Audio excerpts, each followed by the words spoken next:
ओम नमो भगवते वासुदेवाय।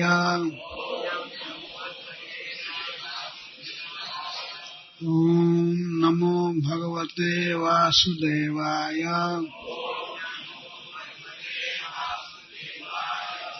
ओम नमो भगवते वासुदेवाय।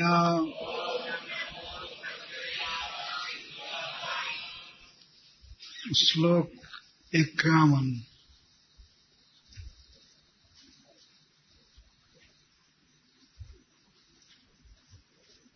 है आप लोगों में? एतावद वर्णित गुणः भक्त्या भक्तेन निर्गुणः प्रह्लादं प्रणतं प्रीतः जतमन्युः अभासत। एतावद् वर्णित गुणो भक्त्या भक्तेन निर्गुणः प्रह्लादं प्रणतं प्रीतो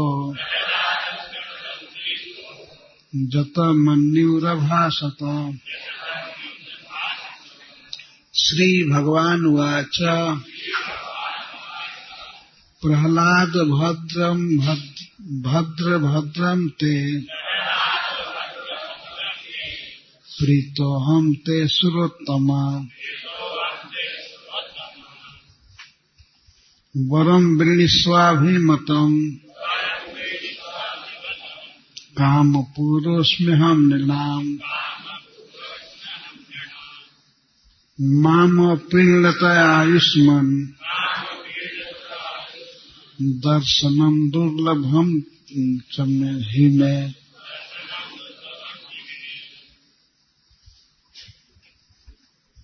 दृष्ट्वा मां न पुनर्जन्तुः आत्मानं तप्तुमर्हति प्रीणन्ति यथ मां धीराः सर्वभावेन साधवः। श्रेयस्कामा महाभागः सर्वासामाशिषां पतिम्। श्री नारद उवाच एवं प्रलोभ्यमानोऽपि वरैर्लोकप्रलोभनैः एकान्तित्वाद् भगवती नैच्छत्ता न सुरोत्तमः। श्री नारद उवाच श्री नारद ने कहा एतावत् यहाँ तक वर्णित किया गया गुण भक्त्या भक्ति से भक्तेन भक्त प्रह्लाद महाराज द्वारा निर्गुण दिव्य भगवान प्रह्लाद महाराज को प्रसन्न होकर क्रोध को वश में करके अभाषत इस प्रकार बोलने लगे। अनुवाद और तात्पर्य श्रील प्रभुपाद के द्वारा। अनुवाद। ऋषि नारद ने कहा, इस प्रकार अपने भक्त प्रह्लाद महाराज द्वारा दिव्य पद से प्रार्थना किए जाने पर भगवान नृसिंह देव शांत हो गए। उन्होंने अपना क्रोध त्याग दिया और दंडवत प्रणाम करने वाले प्रह्लाद पर अत्यधिक दयालु होने के कारण उनसे इस प्रकार बोले। तात्पर्य। यहाँ पर निर्गुण शब्द महत्वपूर्ण है। मायावादी दार्शनिक परम सत्य को निर्गुण या निराकार मानते हैं। निर्गुण भौतिक गुणों से विहीन का सूचक है। दिव्य गुणों से पूर्ण होने के कारण भगवान ने अपना क्रोध त्याग दिया और प्रहलाद से बोले, जगत गुरु श्रील प्रभुपाद की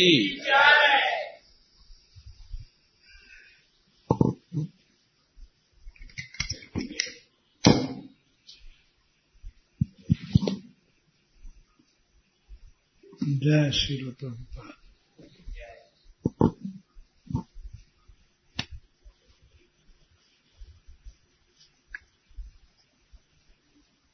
एतावद वर्णित गुणा, इतना ही, एतावद का अर्थ है इतना ही वर्णन किया प्रहलाद महाराज ने भगवान के गुणों को। वैसे गुण अनंत हैं, कहे नहीं जा सकते, लेकिन उन अनंत गुणों में कुछ गुणों का ही वर्णन प्रहलाद महाराज ने किया। एतावत का ही अर्थ है इतना ही वर्णन किया। कैसे? भक्ति से, श्रद्धा से, भक्ति पूर्वक वर्णन किया। भक्ते न प्रहलाद महाराज के द्वारा वर्णित हुआ। किसका गुण? निर्गुण का गुण, जो वास्तव में प्राकृत गुणों से शून्य है, पर फिर भी अनंत दिव्य गुणों से युक्त है। ऐसे भगवान नृसिंहदेव के गुणों का वर्णन किए, और वर्णन करने के बाद फिर भगवान को प्रणाम किए। प्रणतम,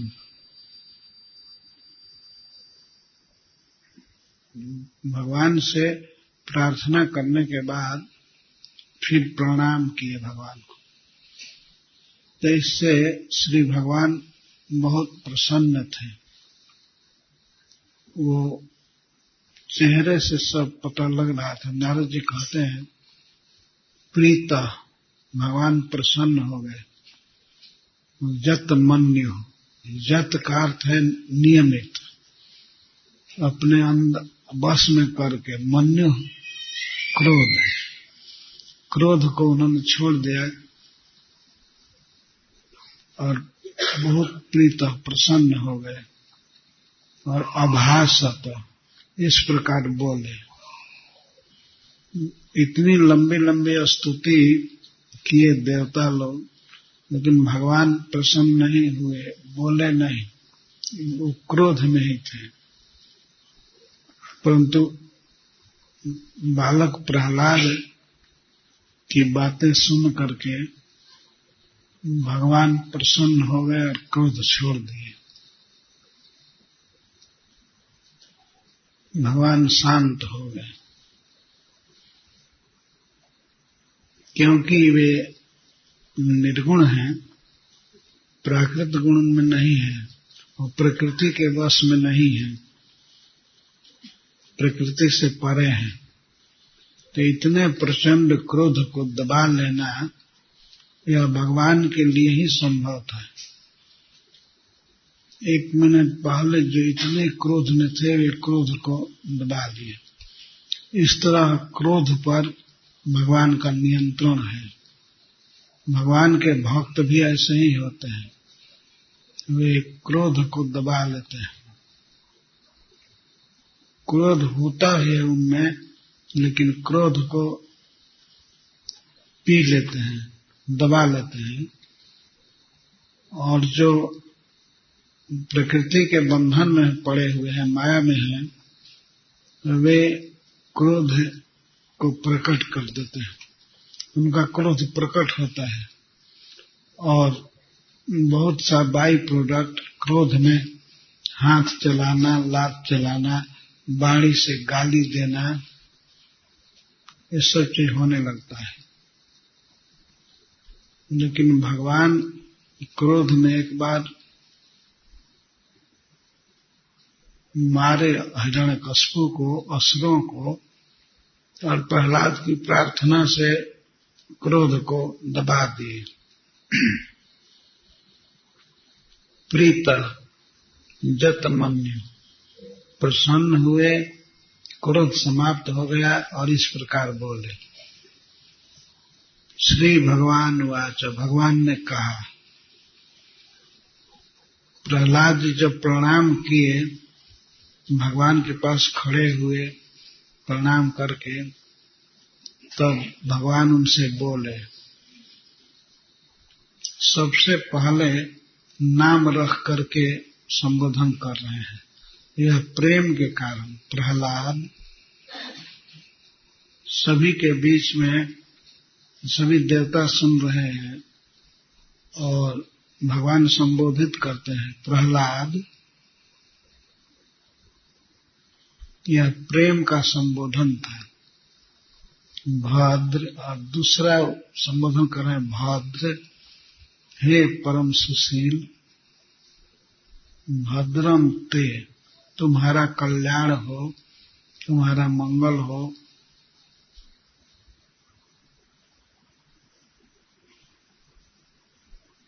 प्रीतोहम, अहम प्रीतः, मैं तुम पर प्रसन्न हूं।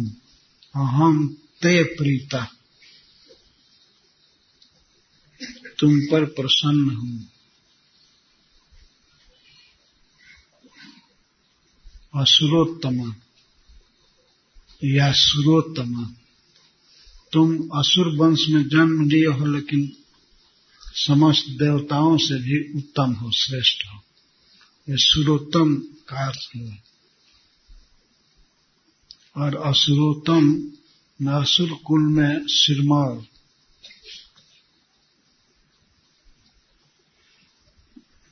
मैं तुम पर प्रसन्न हूं, तुम्हारा कल्याण हो। अब तुम मुझसे वरम वृणस्व, वर मांगो। अभिमतम, जो तुम्हारी इच्छा हो, जो तुम चाहते हो, तुम्हारा जो अभीष्ट हो, वह वर मुझसे मांगो। मैं काम पूरा अस्मि निर्णय, मैं मनुष्यों का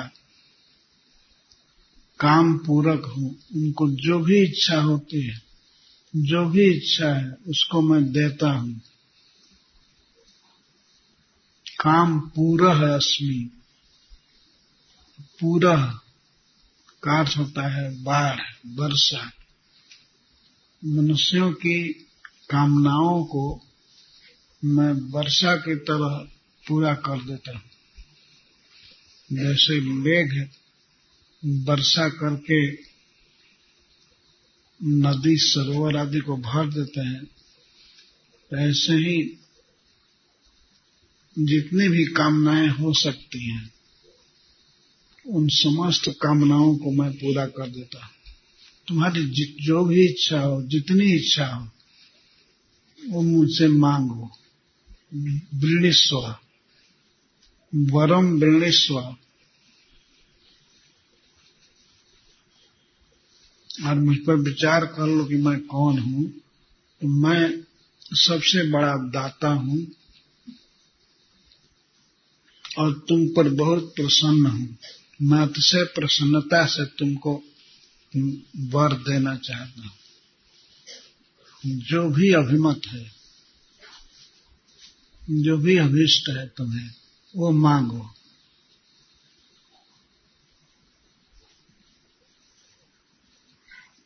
फिर भगवान कहते हैं, माम अप्रीणत आयुष्मान दर्शनम दुर्लभम ही में। माम अप्रीणत, मेरे प्रसन्न नहीं होने पर मेरा दर्शन दुर्लभ है। मुझसे भेंट करना बहुत दुर्लभ है। तो मैं तुम पर प्रसन्न हूं, इसी कारण से मैं तुम्हारे पास हूं, तुमको दर्शन दे रहा हूं। तो मुझसे भेंट होना बड़ा कठिन कार्य है, परंतु प्रसन्न होकर के मैं तुमको दर्शन दिया।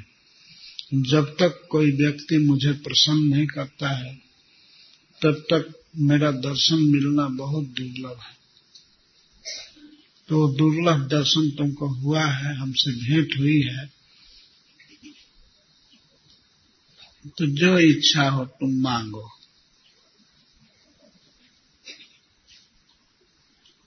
दृष्ट्वा माम न पुनर्जंतु आत्मानं तप्तुमर्हति। अब मुझसे भेंट हो जाने के बाद किसी भी व्यक्ति को अपने विषय में पश्चाताप नहीं करना चाहिए। अर्थात ये नहीं सोचना चाहिए कि मेरा मनोरथ, मेरी कामना बाकी रह गई, मैं अपूर्ण मनोरथ रह गया। मुझसे भेंट होने के बाद फिर जीव शोक नहीं कर सकता है कि मैं अकृतार्थ रह गया, मुझको ये चीज नहीं मिला, वो नहीं मिला। तो तुम सोच लो खूब अच्छी तरह से, और जो चाहिए, जैसे ब्रह्मा जी का पद या इंद्र का पद या योग सिद्धि या पाताल की संपत्ति, जो तुम्हारी इच्छा हो मांगो, सब कुछ दे सकता।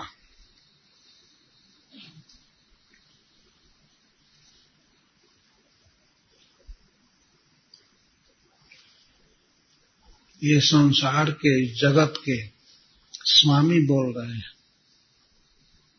भगवान। बहुत महत्वपूर्ण बात है भगवान।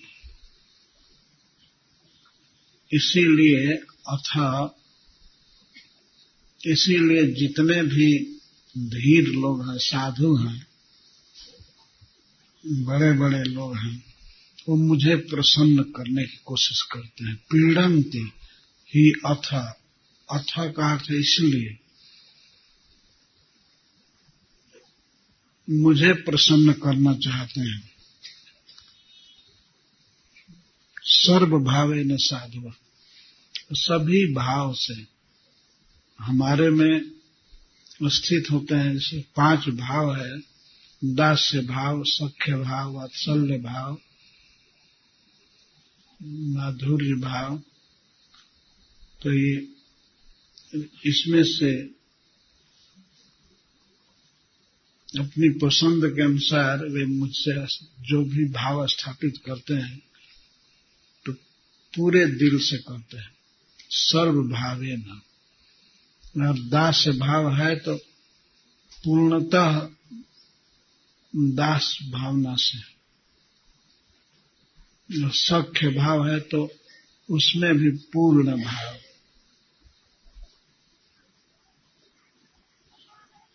या माधुर्य भाव, जो भी भाव है उस भाव की पूर्णता के साथ हमको प्रसन्न करना चाहते हैं, अपने सखा के रूप में, स्वामी के रूप में या प्रियतम के रूप में।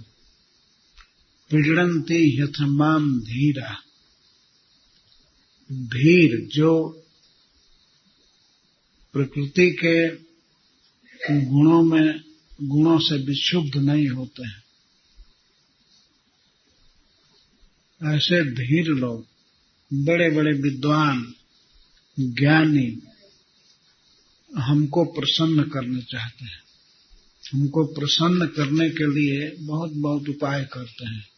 प्रीणन्ति यथमाम धीरा, मुझको प्रसन्न करने में बड़ा प्रयास होता है, और धीर ज्ञानी विवेकी मुझको प्रसन्न करना चाहते हैं। और वही मैं इस समय तुम पर बिल्कुल प्रसन्न हूं। अतः तुम्हें अवसर दे रहा हूं, जो चाहिए वो मांग लो।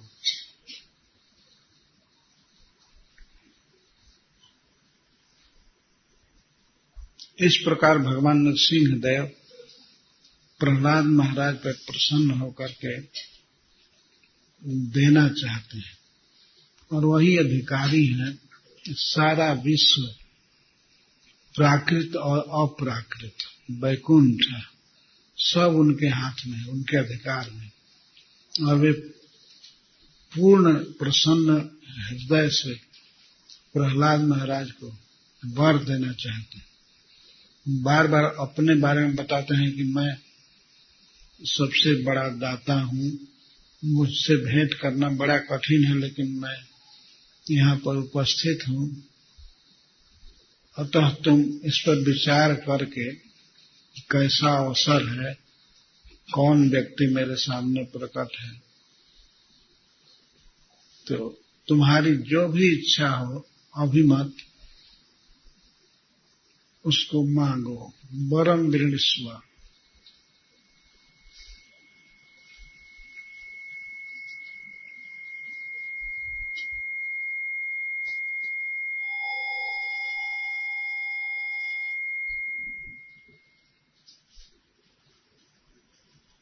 श्रेयस कामा, जो भी अपना हित चाहते हैं, जो भी श्रेय की कामना करते हैं, उन पुरुषों के लिए उनकी सर्वासाम आशीषाम, सबके मनोरथ की मैं पूर्ति करता हूँ, सबके मनोरथ का स्वामी हूँ, पति हूँ। जो भी मन में मनोरथ कर सकता है जीव, उसको मैं दे सकता हूँ, क्योंकि सर्वासाम आशीषाम पति, समस्त वस्तुओं का स्वामी मैं हूँ, मालिक मैं हूँ।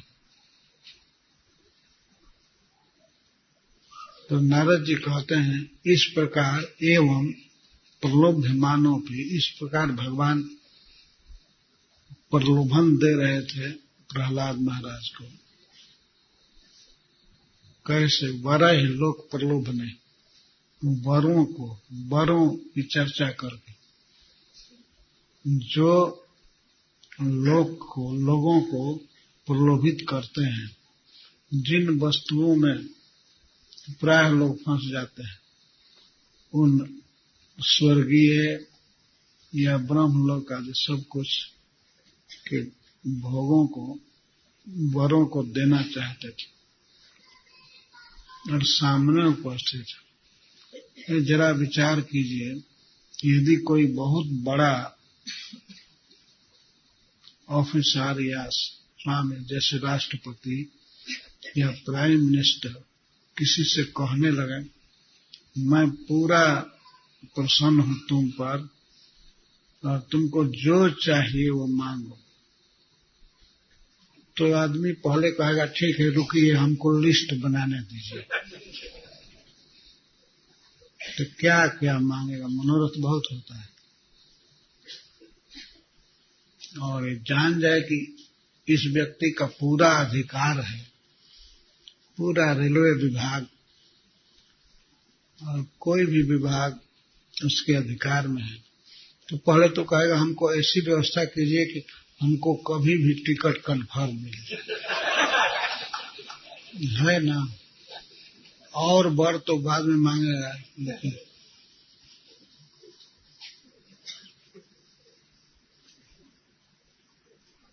लेकिन इस संसार के भोग सब अनित्य हैं। भगवान से ये सब वस्तुएं नहीं मांगनी चाहिए। तो एकांतित्वा भगवती, प्रहलाद महाराज भगवान के एकांतिक भक्त थे, बस एक में ही अंत था उनके मति का, एक भगवान में ही वे उनकी मति थी और कहीं नहीं। तो इसलिए तान न ऐच्छत, इन विषयों के प्रहलाद महाराज इच्छा तक नहीं किए, मांगना तो दूर की बात है। तान न इच्छत तान असुरोत्तम, असुरोत्तम श्री प्रहलाद इन विषयों की कभी कामना नहीं की, इच्छा नहीं की। जिन वस्तुओं में, जिन भोगों में लोक प्रलोभन रहता है, सब लुब्ध रहते हैं। देवता भी सभी भोगों में ही हैं, लिप्त रहते हैं, लेकिन उन पदों को, उन भोगों को प्रहलाद महाराज बिल्कुल नहीं चाहे।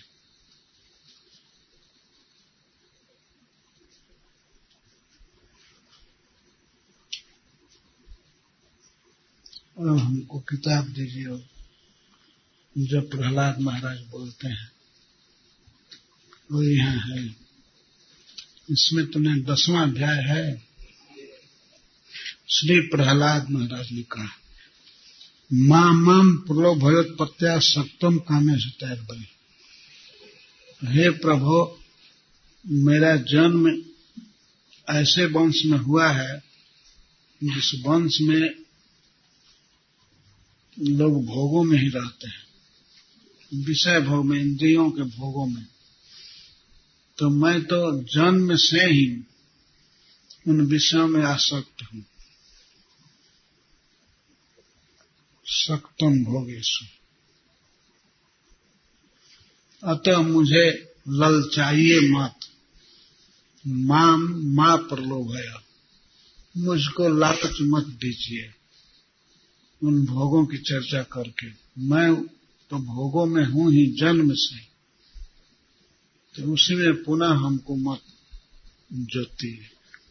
मां प्रलोभया, हमको प्रलोभन मत दीजिए। मैं जन्म से ही विषयों में आसक्त हूं। उत्पत्ति से ही विषयों में आसक्त हूं।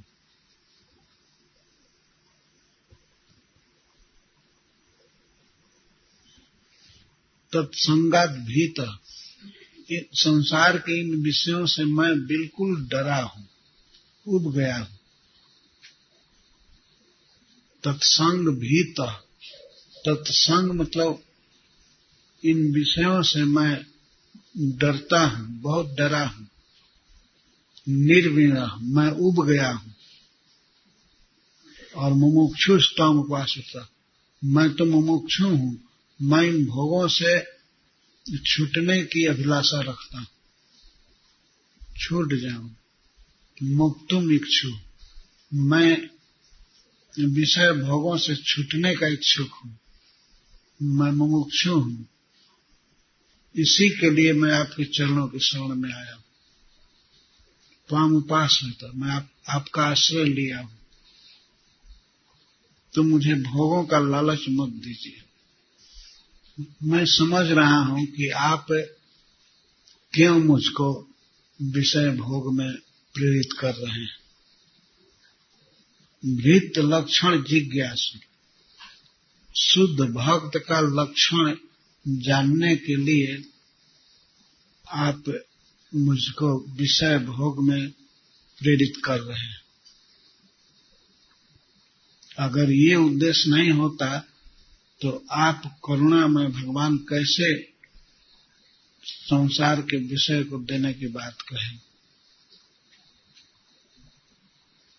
तो यही एक ही उद्देश्य है। वास्तव में प्रहलाद महाराज के कहने का आशय है कि 2 तरह के भक्त होते हैं, एक मुक्त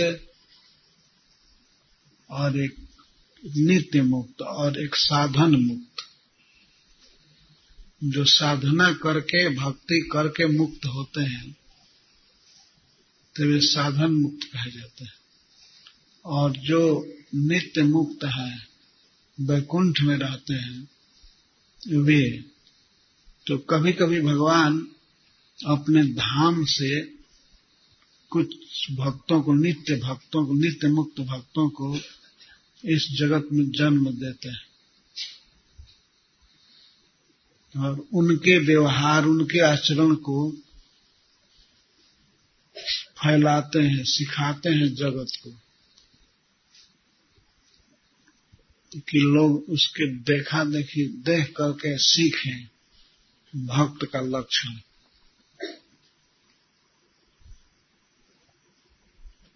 तो उसमें हम लोग विशेषण लगा लेते हैं शुद्ध भक्त, लेकिन भागवत में भक्त काफी है। भक्त का लक्षण जानने के लिए, फैलाने के लिए भगवान अपने भक्त को विषय भोगों की कामना में प्रेरित करते हैं। श्री प्रहलाद भगवान के नित्य पार्षद है, नित्य मुक्त, लेकिन उनका जन्म इस जगत में हुआ असुर वंश में, और भगवान इसलिए पूछ रहे हैं, वे जानते हैं कि ये निष्काम भक्त है, तो इस बात का वे प्रचार करना चाहते हैं। प्रहलाद को वर मांगने के लिए कहूंगा तो प्रहलाद कुछ भी नहीं मांगेगा मेरी सेवा के अलावा, तो इसी बात का वे प्रचार करना चाहते हैं, जिससे प्रहलाद का उदाहरण सुन करके, पढ़ करके आगे के भक्त भी अपनी शुद्धि करेंगे, वो प्रहलाद जैसा बनना चाहेंगे। तो प्रहलाद महाराज भगवान के अभिप्राय को समझ रहे हैं, तो कहते हैं इसी के लिए, भक्त के लक्षण को जगत में फैलाने के लिए आप हमसे विषय भोग के लिए प्रेरणा दे रहे हैं। भृत लक्षण जिज्ञासु, जिज्ञासु मतलब जानने के लिए, फैलाने के लिए।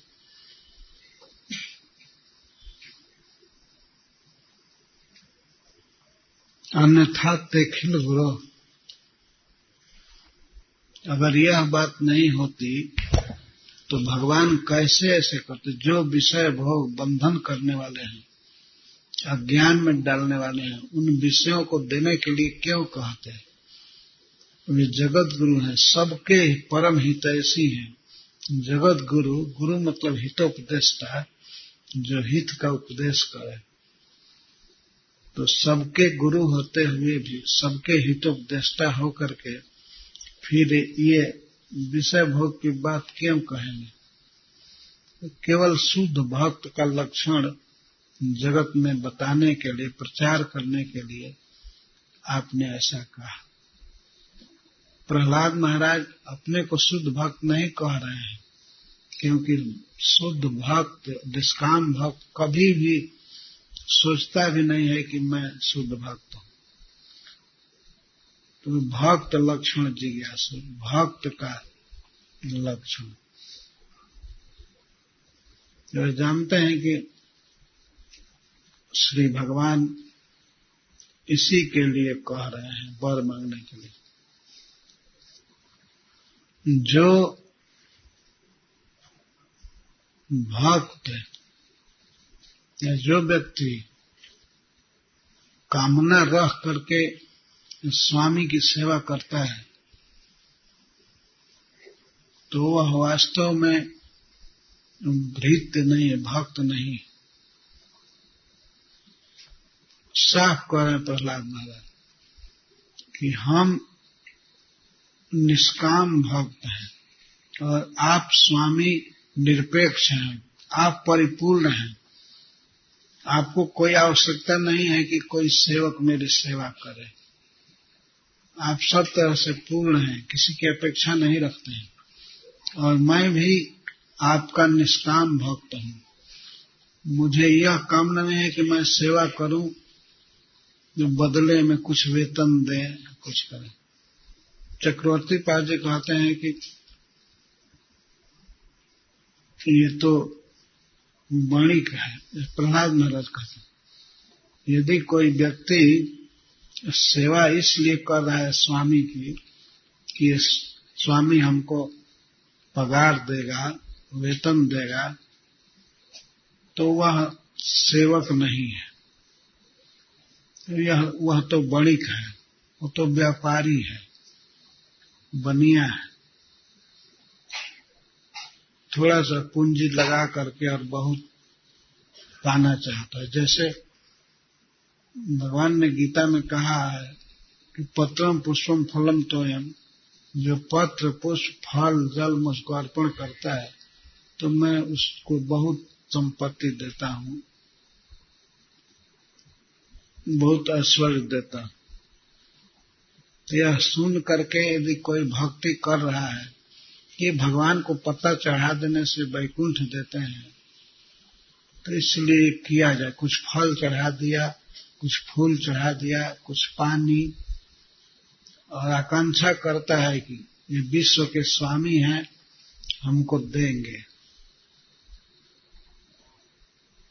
स्वर्ग देंगे या भोग देंगे, तो वह भक्त नहीं है, वह वणिक है, बनिया है। भगवान को कुछ दे करके और बहुत कामना करता है। और स्वामी भी वह वास्तव में स्वामी नहीं है कि सेवा करा करके कुछ देना चाहता है।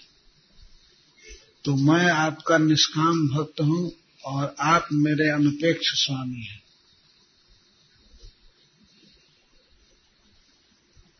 इस जगत में जैसे राजा और राजा के सेवक होते हैं, तो दोनों पर डिपेंड रहते हैं। वो इसलिए सेवा करता है कि मुझको महीना देंगे, और वो सेवा लेता है, स्वीकार करता है, क्योंकि वो आश्रित है। तो सदा चाहता है कि ये मेरी सेवा करने वाला अभाव में रहे और हम पर डिपेंड रहे। सेवा करके देता है, सेवा करा करके। तो चाहता है कि हमारी सेवा होती रहे, मैं स्वामी बना रहूं। लेकिन श्री भगवान ऐसे नहीं है। प्रहलाद महाराज कहते हैं, आप अनपेक्ष स्वामी हैं, आप सब तरह से परिपूर्ण हैं। आपको कभी ये भान नहीं होता है कि मैं सेवा लूं। कोई सेवा करेगा तब भगवान सुखी होंगे, ऐसी बात नहीं। इसको अनपेक्ष स्वामी कहते हैं। तो आप अनपेक्ष स्वामी हैं और मैं निष्काम भक्त हूं। अतः आपने जो ये मांगने के लिए कहा, तो मैं समझ रहा हूं आप भक्त के लक्षण को जगत में जाहिर करना चाहते हैं। फिर भी भगवान ने कहा, प्रहलाद तुम मुझसे मांगो, मेरा ऐश्वर्य किस काम आएगा? मैं किस लिए जगत का ईश्वर हूं? मैं तुम पर प्रसन्न हूं, तुम मांगो, कुछ मांगो। यदि नहीं मांगोगे तो इसमें मेरी बेइज्जती है।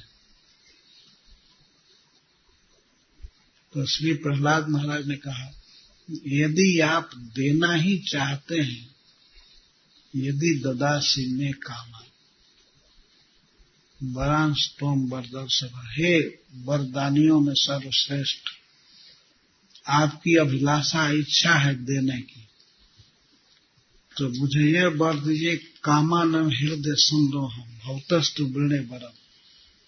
मेरे हृदय में कामनाओं का अंकुर भी न उगे। भगवान की बात रखने के लिए प्रहलाद महाराज कहते हैं, यदि दास्यसि में कामान वरांश त्वं वरदर्शभ कामानम हृदय संरोहम भौतस्तु वृणे वरम। यही वर मांग रहा हूं। कभी हमारे हृदय में आपकी सेवा के अलावा कोई कामना का उदय हो ही नहीं, कोई भौतिक वस्तु की इच्छा कभी हो ही नहीं, उदित ही ना हो, थोड़ी भी इच्छा ना हो कभी। इसको अंकुर कहते हैं। जैसे वृक्ष पहले बीज के रूप में होता है, बीज से अंकुर उगता है, तो अंकुर भी न उगने पावे। इसका अर्थ है कि हमारे हृदय में जो भौतिक बीज है, विषय भोग का बीज, उसे ही जला दीजिए।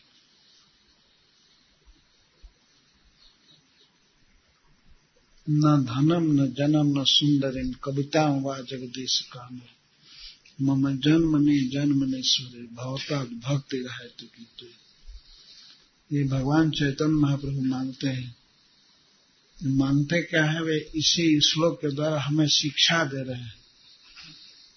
न धनम न जनम और न अनुयायी।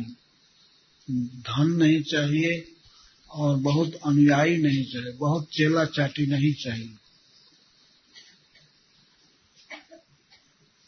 इस संसार में इसी की कामना सबको रहती है। हमारे बहुत से सेवक हों, अनुगामी हों और हमारा धन बढ़ता जाए। यहाँ तक कि विरक्तों में भी धन की कामना बहुत रहती है।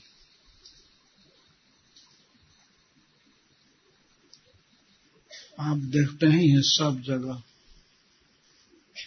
विरक्त कि हमारे लिए बहुत सुंदर गाड़ी हो जाए, बहुत सुंदर महल हो जाए, और प्रतिदिन ये कामना रहती है।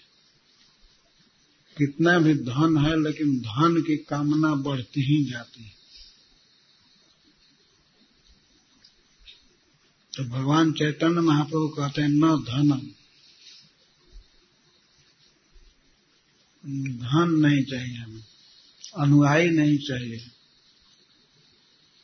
और सुंदर स्त्री नहीं चाहिए।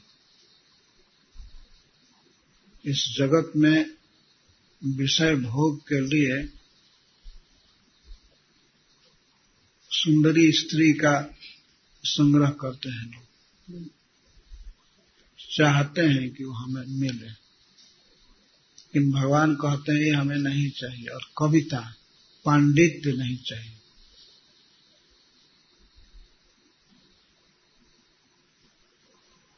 विद्वता नहीं चाहिए। तो क्या चाहिए तुमको? मम जन्मनि जन्मनि, मैं जब जहां भी जन्म लूं, प्रत्येक जन्म में, और चाहे पक्षी बनूं या पशु अथवा आदमी, भवतात भक्ति रहे तो की तो। आप में अहेतु की निष्काम भक्ति हो। भक्ति करके मैं कुछ चाहूं नहीं, केवल भक्ति भक्ति के लिए, भक्ति के बदले और कोई वस्तु कामना नहीं। किसी हेतु से आपकी सेवा करूं ऐसा नहीं, केवल सेवा करूं, भक्ति हो।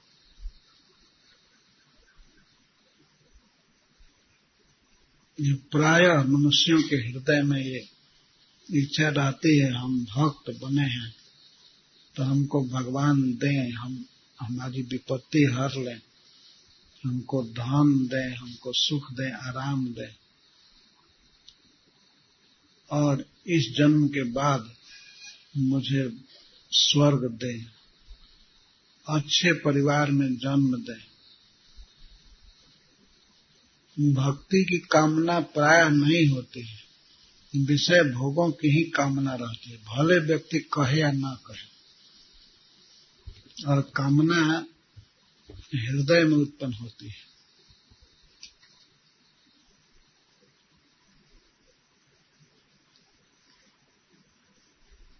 तो श्री प्रहलाद महाराज तो भगवान के उपस्थिति में बात कर रहे हैं, भगवान सामने हैं और प्रसन्न हैं, तो फिर भी कहते हैं ये सब चीज नहीं चाहिए हमें। अगर देना ही है, दिए बिना आपको नहीं रहा जाता है, देने में ही आपका सम्मान है, तो ये दीजिए कि हमारे हृदय में कामनाओं का बीज ही अंकुरित ना हो, बीज जला दीजिए। तो विषय भोग की कामना बहुत भारी अज्ञान के कारण है। हम अपना संबंध कृष्ण के साथ भूल जाते हैं और संसार को ही सत्य मान करके यहाँ भोग भोगना चाहते हैं। इन भोगों के विषय में भगवान स्वयं कहते हैं भगवत गीता में, ये ही संस्पर्शजा भोगा दुख जो न एवते। ये जो इंद्रियों के भोग हैं इस प्राकृतिक जगत में, भौतिक जगत में, संस्पर्शजा भोगा दुख योनया, ये दुख की योनियां हैं, कारण हैं, तो अनेक दुख उत्पन्न करते हैं। दुख की मां है। अगर अकेले दुख रहते तो कोई बात नहीं, लेकिन ये तो दुख की योनि है, कारण है, अनेक दुख पैदा होता है इन भोगों से। अब यदि कोई व्यक्ति स्त्री में आसक्त है तो उससे अनेक दुख भोगने पड़ते हैं।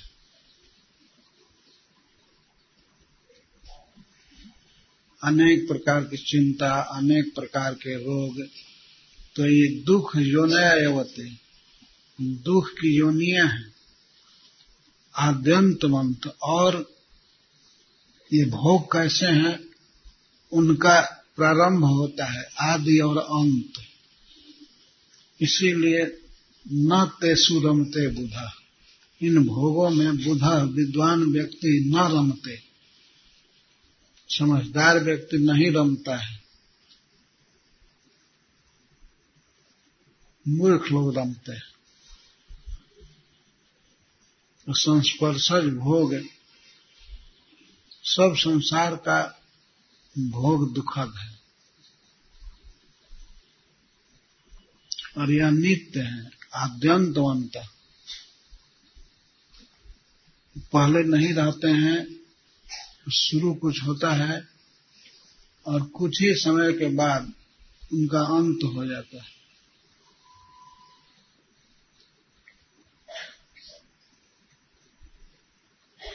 इन भोगों में, सांसारिक विषयों में बुद्धिमान व्यक्ति नहीं रमता है।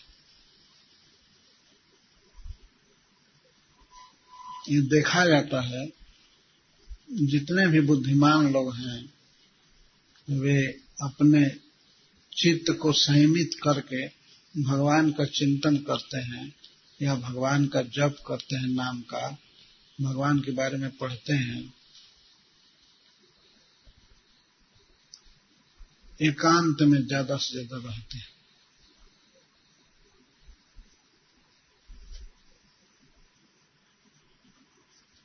उपद्रव से बच करके, डिस्टर्बेंस से बच करके भगवान का स्मरण करते हैं। हरे कृष्णा कृष्ण कृष्ण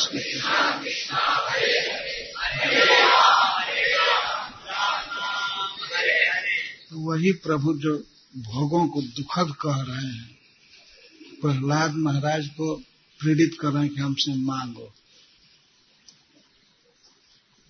तो प्रहलाद महाराज समझ रहे हैं कि ये भक्त के लक्षण को जगत में फैलाने के लिए ये योजना बना करके बात कह रहे हैं। अन्यथा भगवान तो जगत के सबसे बड़े हितैषी हैं। यही हितैषिता है कि भगवान इस जगत को बना करके और यहाँ भोगों की सारी व्यवस्था है करके कहते हैं, सावधान, ये दुख योनिया, दुख की योनिया है। जैसे सरकार हमको बिजली देती है, लेकिन कहीं कहीं लिखी रहती डेंजर, खतरा है, कटा हुआ मस्तक दिखाती है सरकार, कहती यहाँ मत छूना नहीं तो मर जाओगे। तो उसको बुद्धिमान व्यक्ति, पढ़ा लिखा व्यक्ति पढ़ लेता है, समझ लेता है, तो छूता नहीं है। लेकिन मूर्ख आदमी छू करके देखेगा क्या खतरा है, किसी के लिखने से क्या होगा, ये भगवत गीता छापने से क्या होगा। वो कह दिए, भगवान कह दिए भोगों में दुख है, लेकिन क्या दुख है मैं देखूंगा। तो बिजली को छूने जाता है, तो इसके बाद वो अनुभव बता भी नहीं सकता।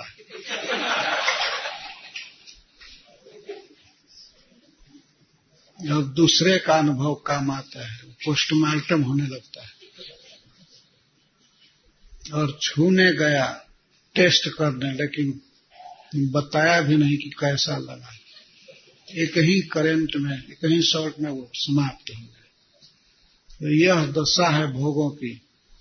और स्वयं जगतपति भगवान गीता में कह रहे हैं, यही संस्पर्शा भोगा, जो भी संसार के भोग हैं इंद्रियों के, दुख जो न एवते, दुख योनि है, बहुत दुख उत्पन्न होता है, इसलिए इसमें मत रमो।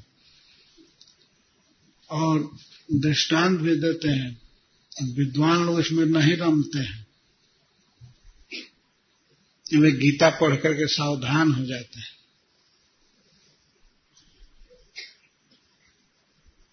तो इस तरह ये प्रहलाद महाराज की कथा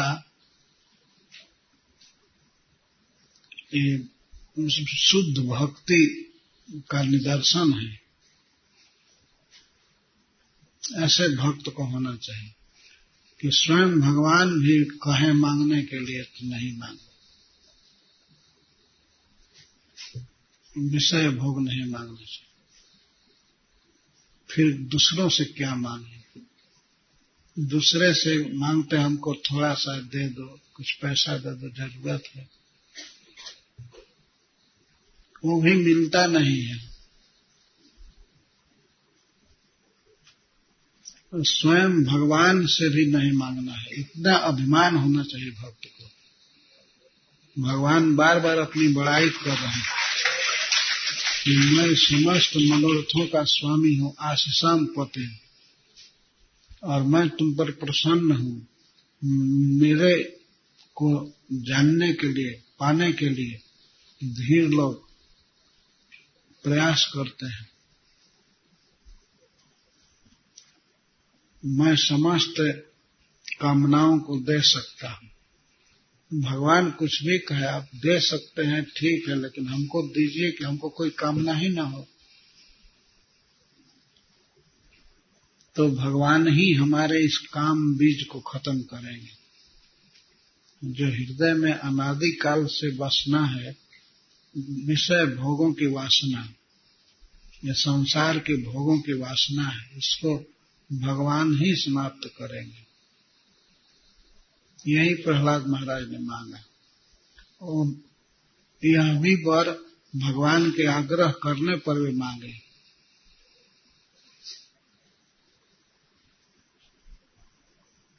तो यही शिक्षा है प्रहलाद महाराज।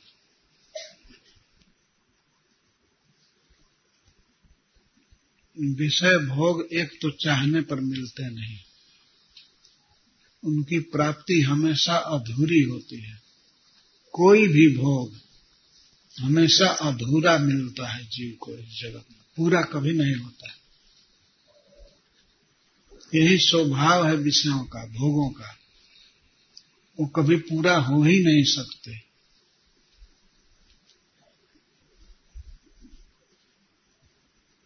जैसे कोई व्यक्ति गृहहीन है, वो चाहता है कि हमको अच्छा घर मिले, मैं खरीद लूंगा। अगर वो खरीद लिया भी तो उसकी इच्छा पूरी हो गई, ऐसा नहीं है। अब घर में फिर फर्नीचर चाहिए, और आजकल तो टीवी चाहिए, वो रखेगा, और अनेक प्रकार का अभाव बना रहता है। ये भोग कभी पूरे नहीं होते। गृह भी एक भोग ही है, कार भी एक भोग है। तो कार किसी के पास हो गई तो भी पूरा नहीं हो सकता है, उसमें भी अनेक कमियां रह ही जाती हैं। सुविधा हो गई चलने की, लेकिन गर्मी के दिन में और उसमें एसी चाहिए, तो भोग कम ही रहते, पूरा होते ही नहीं है। यही भोगों का स्वरूप है। व्यक्ति सोचता है अब पूरा हो जाएगा, अब पूरा हो जाएगा, लेकिन जीवन पूरा हो जाता है यही सब काम करते हुए, उद्यम करते हुए, लेकिन कभी भी विषय भोग पूरा नहीं होता। शरीर बदल जाता है, फिर दूसरे शरीर में, सूक्ष्म शरीर में वही कामनाएं रहती हैं और कामनाएं बाकी रहती है, इसलिए देह देती है माया। फिर देह मिलता है और उस देह में भी कामना है और कामना के अनुसार कर्म। अपने कामना की पूर्ति के लिए जीव कर्म करता रहता है। छोटे छोटे जीव भी कर्म करते हैं, जैसे चूहा कितना कर्म करता है। सो जाते हैं सब लोग और रात में घर बनाता है और घर में संग्रह करता है, यहाँ से अनाज ढो करके, आलू लेकर के जमा करता है,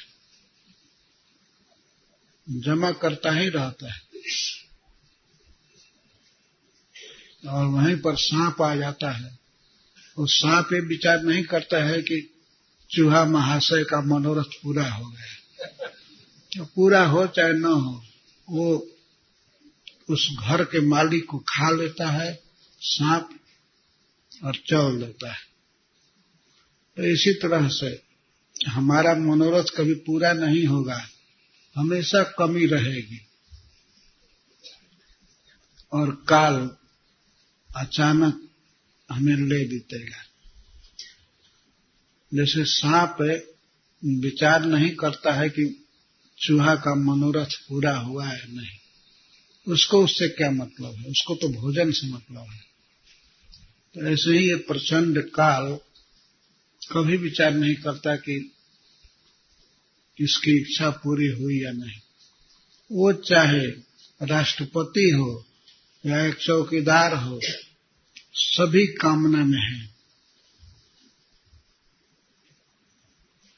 और बुढ़ापा आ जाती है, काल आ जाता है अकस्मात, और जो कामना बाकी रह गई उसके लिए फिर देह लेना पड़ता है। जन्म, मृत्यु, जरा, व्याधि, इन समस्याओं से गुजरना पड़ता है। तो ये कामनाएं, यही संसार बीज है। प्रहलाद महाराज कहते हैं जन्म मरण का कारण है ये कामना। इसीलिए कामनाओं की निवृत्ति चाहते हैं। भगवान से कहते हैं कि हमारे हृदय से कामनाओं को जला दीजिए, कामनाओं का अंकुर भी न उगे।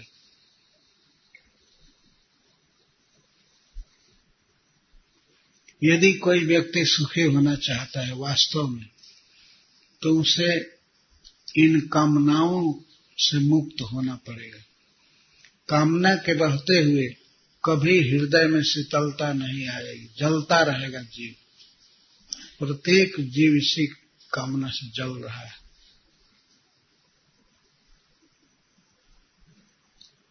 अब छोटे छोटे से जैसे चींटी है, उसको कौन फिक्र है, लेकिन मनुष्य रात में सो जाते हैं और वो लाइन लगा करके अपना सामान ढोती रहती है, निरंतर काम में है। कितना भोजन चाहिए, थोड़ा सा चाहिए, चीनी का एक कण है, लेकिन उसी के लिए अब भोजन जुटाने में जुटी है। जंगल में ऐसा होता है, चींटी जुटाती है सांवा बिल में, और उसके जमा किए हुए भोजन को, गोदाम को, या क्या कहते हैं, वो जो जमा करते हैं अनाज को, नहीं वो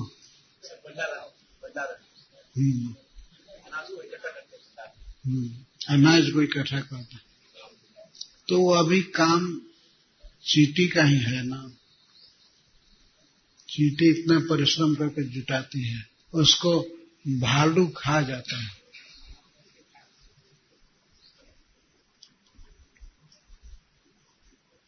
तो यही हालत मनुष्यों की है। 24 घंटा काम काम काम। और 24 घंटा समय मिला है किसके लिए? तो नाम जपने के लिए भगवान का, भागवत पढ़ने के लिए, गीता पढ़ने के लिए, लेकिन उसके लिए टाइम नहीं है और केवल देह के लिए काम करना है। काम करते रहते हैं, काम करते करते भोग का उपकरण जुटाते जुटाते मर जाते हैं, उससे कोई लाभ नहीं, लेकिन उसी में लगे हुए हैं। और जो परम लाभ है जीवन का, उससे इतना लापरवाह हो गए।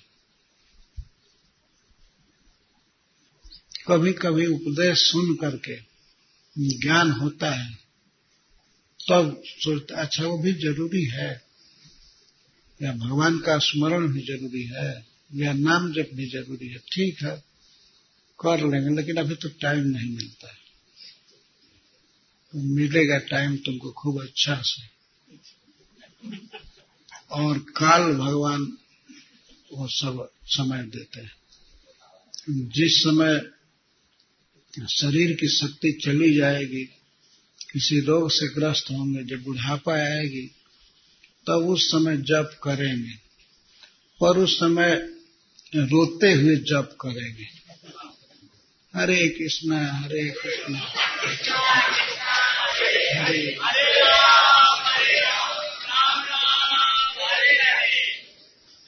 जप तो करेंगे ही, लेकिन बड़ी कठिनाई से। और अभी जवानी में समय नहीं है। ये बहुत भारी मूर्खता है मनुष्यों की।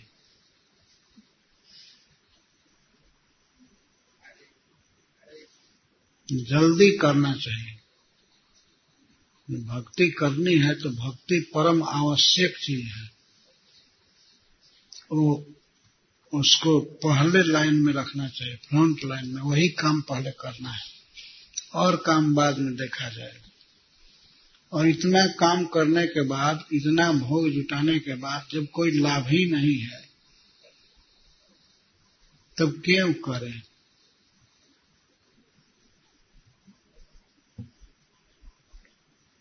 चार समस्या है। श्रील प्रभुपाद जी कहते हैं, जन्म, मृत्यु, और जन्म और मृत्यु के बीच में रोग और बुढ़ापा। ये चार समस्याएं ऐसी हैं जो जीवन में होंगी ही, होती हैं। इसी से हमें मुक्त होना है। जन्म, मृत्यु, जरा, व्याधि।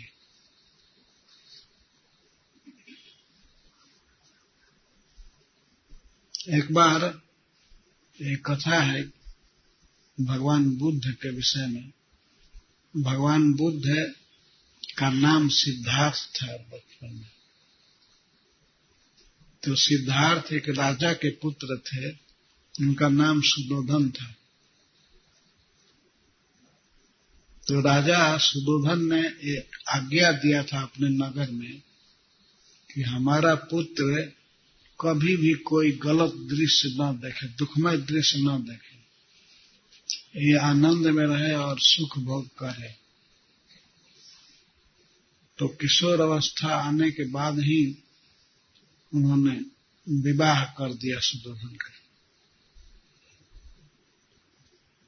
लेकिन एक दिन इच्छा हुई सिद्धार्थ की कि मैं नगर भ्रमण करना चाहता हूं, देखना चाहता हूं। तो राजा की स्पेशल आज्ञा हुई, कोई भी भिखमंगा न आवे रास्ते में, कोई लंगड़ा लूढ़ा नहीं, रोगी नहीं, कोई बूढ़ा नहीं। स्पेशल आज्ञा हुई थी। नगर को सजाया गया, साफ सुथरा किया गया,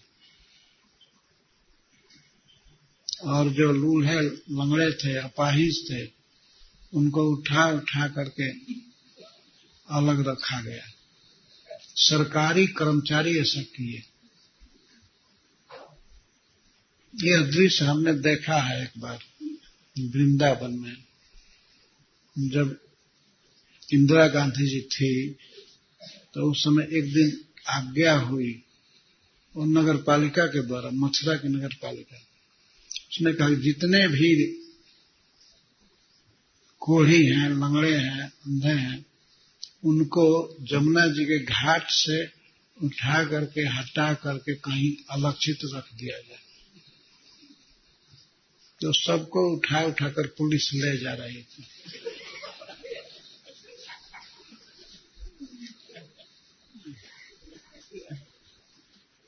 तो उसमें हम लोग भी थे, हम और एक भक्त नेपाल के थे, हमारे गुरु भाई, गेरुआ कपड़ा में थे। तो पुलिस पकड़ी, तुम लोग कहाँ घूम रहे हो? तो हम लोगों ने कहा कि हम लोग यहाँ मंदिर में रहते हैं। उस समय इस्कॉन प्रसिद्ध नहीं था, केवल इतनी ही चर्चा थी कि अंग्रेजों ने एक मंदिर बनाया है। तो हमने कहा कि हम अंग्रेज मंदिर में रहते हैं, तो तुम लोग मंदिर में सीधे जाओ, इधर उधर मत घूमो। हम लोग मंदिर में चले गए और जो लवारिस साधु थे उनको पकड़ पकड़ कर ले गए।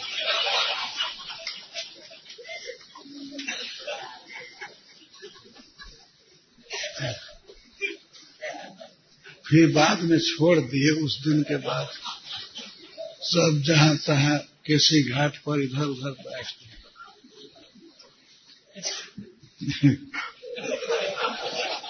तो इसी तरह सुदोधन महाराज ने आज्ञा दिया था अपने नगर में किसी भिखमंगे को घूमने नहीं देना है, जिससे सिद्धार्थ को कोई भी अशुभ दृश्य देखने को न मिले।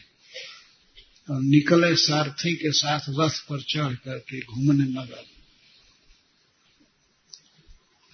और तब तक लाठी टेकता हुआ एक बूढ़ा आ रहा था। तो सिद्धार्थ पूछते हैं सारथी से, ये कौन है और इनको क्यों ऐसी दशा हुई है? तो सारथी ने कहा, हे राजकुमार, यही तो जीवन है, एक दिन सबको बूढ़ा होना पड़ेगा। तो सिद्धार्थ पूछता है, उसकी अपनी पत्नी में बहुत आसक्ति थी, यशोधरा में। वो पूछता है, क्या मेरी पत्नी भी वृद्ध हो जाएगी?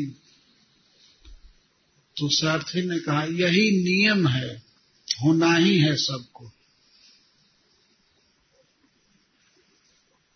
तब सिद्धार्थ को वैराग्य चढ़ा और बहुत सावधानी बरती गई थी, कोई अशुभ दृश्य न आए। लेकिन इसके बाद एक रोगी मिला, और जो ईश्वर की व्यवस्था को कौन टाल सकता है। तो सिद्धार्थ पूछते हैं, ये कौन व्यक्ति है और इस तरह से क्यों हुआ है? रोगी कभी गिर रहा था, कोई कठिनाई से खड़ा हो रहा था, ये क्यों हुआ है? क्यों हुआ है? ये कोई इच्छा से थोड़े हुआ है। और सारथी ने बताया कि यही नियम है, ये होना ही है। ये रोगी, कभी कभी शरीर में रोग हो जाता है, तो ये रोग के कारण दशा है। तो क्या हमारी पत्नी को भी रोग होगा? हाँ, सभी को हो सकता है, कोई अपवाद नहीं है। इसके बाद उसी दिन की घटना है। आगे जा रहे थे दूसरे मोहल्ला में, तब तक घर से राम नाम सत्य है बोलते हैं कुछ लोग निकल, एक 100 लेकर के जा रहे हैं। तो सिद्धार्थ जिज्ञासु हुए, ये क्या हो गया है इस व्यक्ति को? सारथी ने बताया, इसको मृत्यु कहते हैं। एक दिन सबको मरना पड़ता है। बहुत सावधानी बरती गई थी और उस दिन रोगी, बूढ़ा और मृतक मिल ही गए। इससे सिद्धार्थ को, अर्थात भगवान बुद्ध को, बहुत हृदय में धक्का लगा। अब उन्होंने विचार किया कि संसार दुखमय है, तो वे अपनी राजधानी छोड़ करके गया जी में चले गए। गया के आसपास जो जंगल था वहां चले गए और जंगल में वे ध्यान करने लगे, मन को समाहित करने लगे। एक बोध गया नामक स्थान है, तो वहां एक बरगद के वृक्ष के नीचे वो ध्यान कर रहे हैं। ध्यान करते करते उनको कुछ अनुभूति हुई, उसको लोग कहते हैं कि उन्हें ज्ञान हुआ वहां, इसी के कारण उसको बोध गया कहते हैं। बोध हुआ, बोधि वृक्ष वहां है। तो उन्होंने भी कहा है कि असली समस्या है जन्म मृत्यु जरा और व्याधि। इससे मुक्त होने के लिए प्रत्येक मनुष्य को प्रयास करना चाहिए, और प्रयास इसी जीवन में करेंगे। ये शरीर छूट जाएगा तो उसके बाद कुछ नहीं होगा। तो हम लोगों को भगवान ने मनुष्य शरीर दिया है अपने को इस दुख से मुक्त करने के लिए, जन्म मृत्यु जरा व्याधि। इसके रिपीटिशन से हम अपने को मुक्त कर लें, यही बुद्धिमानी है। ये शरीर तो जाएगा, लेकिन इसी शरीर से अमरत्व की प्राप्ति करनी है, अमर जीवन, शाश्वत जीवन। यह शरीर क्षणभंगुर है, लेकिन कितना उपादेय है। इसी शरीर से हम शाश्वत जीवन पाएंगे। तो इस शरीर को अब सजाने में या भोग भोगने में नहीं लगाना चाहिए। यही तन कर फल विषय न भाई, भगवान राम कहते हैं। ये शरीर से विषय भोग कमाना नहीं चाहिए, इससे तो भगवान की भक्ति करनी चाहिए। इसके लिए बहुत जरूरी है प्रहलाद जैसे शुद्ध भक्त की कथा सुनना।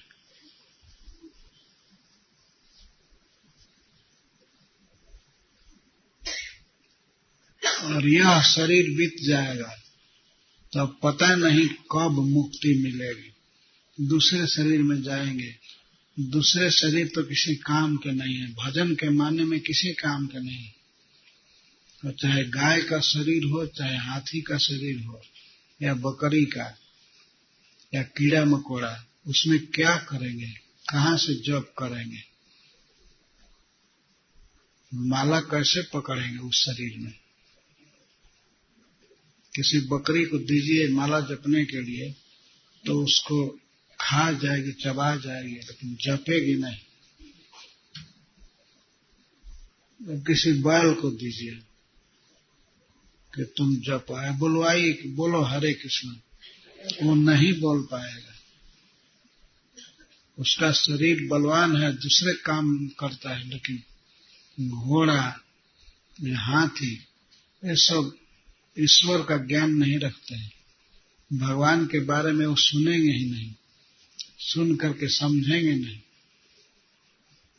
तो यह मनुष्य शरीर इतना गुणों से भरा है, इसमें भगवान का जप कर सकते हैं, भगवान के लिए मृदंग बजा सकते हैं, करताल बजा सकते हैं, भगवान की आरती कर सकते हैं, भगवान को प्रणाम कर सकते हैं।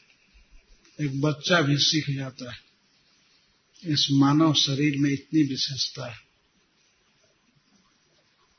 तो इसका उपयोग कर लेना चाहिए। तो प्रश्न होगा कि कब करें? जब शरीर की सही अवस्था है, कौमार अवस्था है। प्रहलाद महाराज कहते हैं जब ही बच्चा है तब ही कर लेना चाहिए। जवान होने पर अनेक बाधाएं आएगी, अनेक चिंता, अनेक कामनाएं घेर लेंगी। उस समय नहीं कर पाएंगे। इसी को पहले उन्होंने बताया है 6ठे अध्याय में।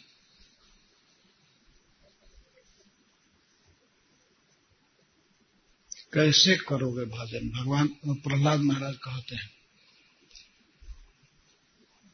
कथम प्रियाया अनुकंपिताया संगम रहस्यम रुचिरा मंत्रा।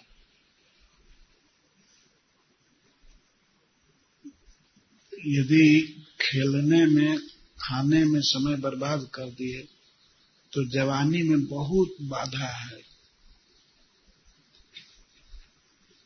पहले तो घर में प्रिया आएगी, तो प्रिया पत्नी, तो उसको कैसे छोड़ पाओगे तुम? प्रहलाद जी सिखाते हैं, जो अपना घर, अपने माता पिता के घर छोड़ करके तुम्हारे घर आएगी तो तुम उसका मोह कैसे छोड़ पाओगे? व्यक्ति सोचता है कि यह मुझको सेविका मिली है, फ्री सेवा करने वाली, तो चाहे जो कुछ भी हो इसके लिए हमें सब कुछ करना है। तो भजन पर ध्यान नहीं देगा और रहते रहते फिर माता पिता बूढ़े हो जाएंगे, उनकी ममता,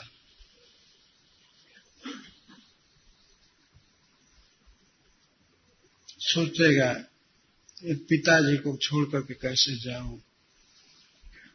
ठीक है वृंदावन में जाना या भगवान की भक्ति करना, लेकिन इनको छोड़ करके कैसे जाऊंगा? असली तीर्थ माता पिता है, उस समय समझेगा। और इनको छोड़ना ठीक नहीं है, तो स्त्री को छोड़ना ठीक नहीं है। और छोटे छोटे बच्चे हो तो हम पर आश्रित हैं, तो उनको भी नहीं छोड़ेंगे और माता पिता को भी नहीं। अगर यह कहा जाए कि ठीक है छोड़िए किसी को नहीं, घर पर ही भगवान का जप कीजिए, तब भी व्यक्ति नहीं कर पाता। तो जीवन में दो ही गति होती है, या तो हम बंधन में रहें या मुक्त हो जाएं। मुक्त हो करके रहेंगे अच्छा है, हमारा बंधन, जन्म मरण का बंधन समाप्त हो जाए, इसके लिए प्रयास करना होगा। और नहीं तो कम से कम हम बंधन में रहें, लेकिन हमारी उच्च गति होनी चाहिए। हम जन्म लें ठीक है, लेकिन स्वर्ग में जन्म लें, ऊंचा लोक मिले, अच्छा परिवार मिले, ये गति। और ये गति नहीं होगी तो नरक में जाना होगा। बहुत भीषण दुख होता है नरक में, वहां दुख की स्पेशल व्यवस्था है। दुख देने के लिए पापियों को ले जाते हैं यमराज के दूत, और मारते हुए ले जाते हैं, कोई स्वागत करते हुए नहीं। बीच में कहीं भी प्याऊ नहीं है, नरक के रास्ते में प्याऊ नहीं है, कोई वृक्ष की छाया नहीं है, सूर्य की प्रचंड गर्मी और बगल में दावानल लगा रहता है, रास्ते में गर्म हवा की व्यवस्था है। उसी तप्त बालुका में, और पथ जो है वो केवल बालू बालू है, कोई चिकना रोड नहीं, तप्त बालू, और उसे तप्त बालुका पर चलना पड़ता है नरक में जाने के लिए। और पहुंचने पर जो स्वागत होगा वो तो अलग, और वहां पहुंचने पर जलाना, काटना, मारना, पीटना, वो सब अलग अलग नरकों में व्यवस्था है। तो या तो नरक में जाना पड़ेगा, तो बेटर है कि स्वर्ग जाए। लेकिन स्वर्ग अपने हाथ में है नहीं, उसके लिए तो बहुत धर्म करना पड़ता है। बहुत कम परिश्रम से हम मुक्त हो जाएंगे, भगवान के धाम में जाएंगे।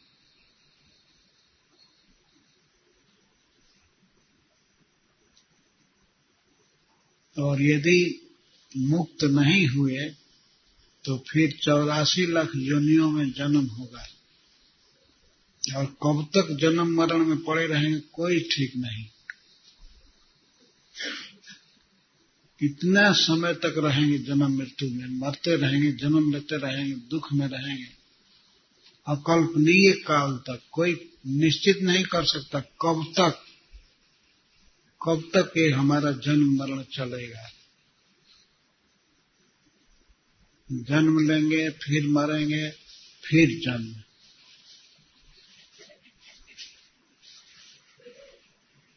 अब जन्मत मरत दुसह दुख होई, जन्मने मरने में अपार दुख होता है। तो मनुष्य शरीर इसके लिए भगवान ने दिया है कि इसमें हम उपाय करें मुक्त होने के लिए, भगवान के धाम में जाने के लिए, जहाँ कोई दुख नहीं है, जहाँ जन्म नहीं है, जहाँ मृत्यु नहीं है।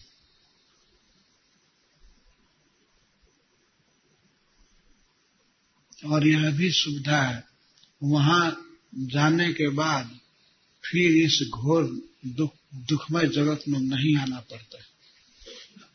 यद् गत्वा न निवर्तन्ते। स्वयं भगवान जो उस लोक के मालिक हैं वही बोल रहे हैं कि वहां जाने के बाद किसी को धक्का देकर के निकाला नहीं जाता है। यद् गत्वा न निवर्तन्ते। आखिर हम लोग स्थान खोजते ही रहते हैं, इसीलिए तो लोग चेंज करते हैं अपने घर। कोई हरिद्वार में है तो यहाँ से दिल्ली जाना चाहता है, दिल्ली वाले अमेरिका जाना चाहते हैं, इंग्लैंड जाना चाहते हैं, और वहां जो है वे ऑस्ट्रेलिया में जाना चाहते हैं, और अमेरिका वाले सब कोशिश कर रहे हैं कि हम चंद्रमा पर चले जाएं। पर भगवान कहते हैं आ ब्रह्म भूना लोका पुनरावर्तन अर्जुना। ब्रह्मा जी के लोक तक, सत्य लोक तक जितने लोग हैं वहां से पुनरावर्तन होता है, फिर जन्म लेना पड़ता है, मरना पड़ता है। तो चंद्रमा पर कोई चला भी जाए तो मरना तो पड़ेगा ही। ऐसे वो गए नहीं हैं, झूठ बोलते हैं।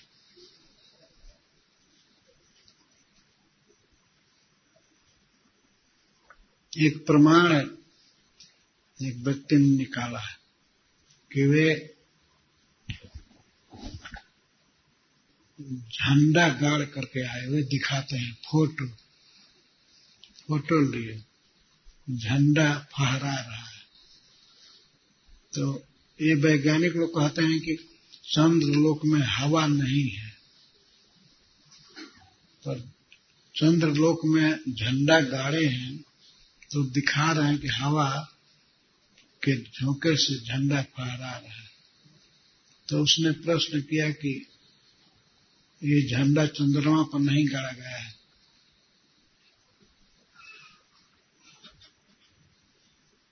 तो झंडा कहीं पृथ्वी पर गाड़ करके रेगिस्तान में कहीं नहीं, और फोटो खींच लिए हैं और उसी को दिखाते हैं हम चंद्रलोक से फोटो खींच करके लाए।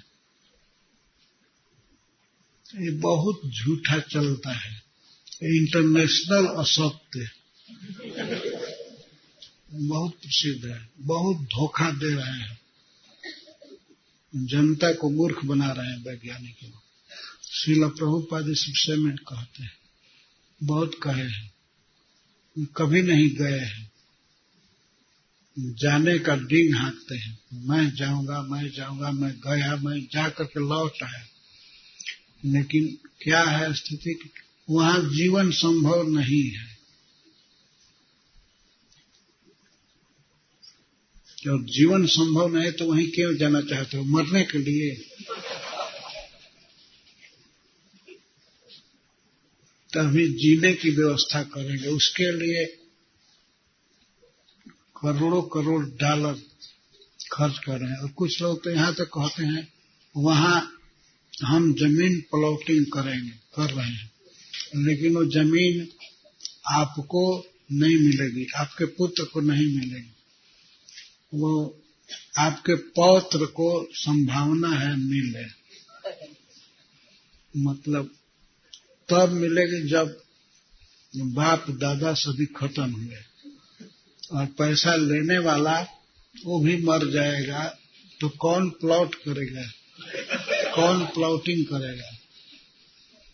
जमीन कब मिलेगी? और मिलेगी तो उसके बाद फिर अरबों डॉलर दीजिए अब घर बनाने के लिए, और कुछ दिन में कह दें कि यहाँ घर बन नहीं सकता है, सॉरी, और आपका पैसा खत्म हो गया, हम क्या करें? यही चल रहा है संसार में। छोटी बड़ी सरकारें सब इसी में लगी हुई हैं, और आज में हम लोग देखते हैं भारत में सरकारें ही सबसे बड़ा बिजनेस कर रही है जनता के साथ, है ना? ये सत्य बात है। तो सरकार को, राजा को ऐसा होना चाहिए कि जनता का पालन करे, लेकिन जनता को ही खाने वाली सरकार हो जाए तो क्या दशा होगी? तो यही स्थिति है इस जगत की। इसलिए सावधान हो जाना चाहिए और भगवान का भजन करना चाहिए। भजन बहुत आसान है, केवल भगवान का नाम उच्चारण करना है। हरे कृष्णा कृष्णा कृष्णा हरे हरे हरे।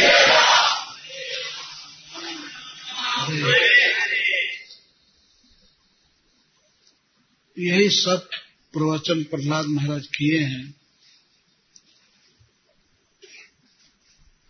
सार यही है कि भक्ति करनी चाहिए। भक्ति करने के लिए ही हमको ये मनुष्य का देह मिला है, भोगों को इकट्ठा करने और भोगने के लिए नहीं है। यदि अधिक भोग करेंगे तो भोगेंगे तो ये शरीर अक्षम हो जाएगा, वो भोग ही नहीं सकता है। यदि भोजन खूब करने लगे, माप से ज्यादा, या घी आदि अधिक खाने लगे, तो उसके कारण भी प्रॉब्लम खड़ा हो जाता है। भोग भोगने के लिए है ही नहीं, इसमें तो बिल्कुल सीमित भोजन करना है, जल पीना है, जिससे शरीर चले। शरीर भजन के लिए चलाना ठीक है। जीने के लिए क्यों भोजन जरूरी है? जीने के लिए। तो खाएं हम जीने के लिए, ये नहीं कि जिए खाने के लिए। कुछ लोग जी रहे हैं केवल खाने के लिए, तो ये उचित नहीं है। खाएं जीने के लिए, पर जिए खाने के लिए तो कोई बहुत ज्यादा अनाज हो गया है क्या भारत में? इसीलिए ना सोचते हैं जिए और खाएं। नहीं, खाना चाहिए जीने के लिए। और जिए क्यों? जीवा से तत्व जिज्ञासा, ब्रह्म जिज्ञासा के लिए जिए, भगवान को समझने के लिए जिए, भगवान से प्रेम करने के लिए, भगवान के विषय में सुनने के लिए, पढ़ने के लिए, इसके लिए जिए, व्यर्थ जीने के लिए नहीं। इस श्रीमद् भागवतम में बात कही गई, जीवा से तत्व जिज्ञासा नार्थो जैसे है कर्म भी। जीने का लाभ पैसा कमाना या कर्म करके और भोग संग्रह करना, ये उद्देश्य नहीं है। जीना चाहिए, जिएंगे तभी भजन करेंगे, पर जिए भजन के लिए, भजन करते हुए जिए। तो कम से कम 16 माला जप महामंत्र का करना ही चाहिए।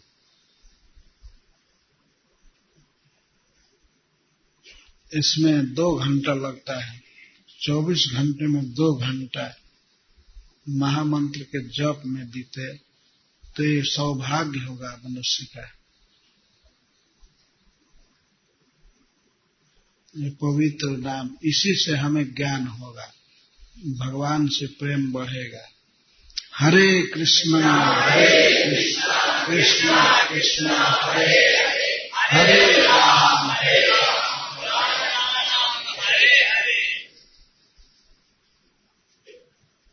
और यदि कोई आकस्मिक संकट आता है असुरों से तो भगवान नरसिंह देव का स्मरण करना चाहिए।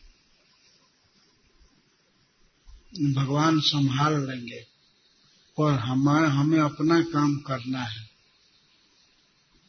अपना काम है भगवान का नाम लेना, और भगवान का काम है सारे विश्व की रक्षा करना, खिलाना पिलाना सब।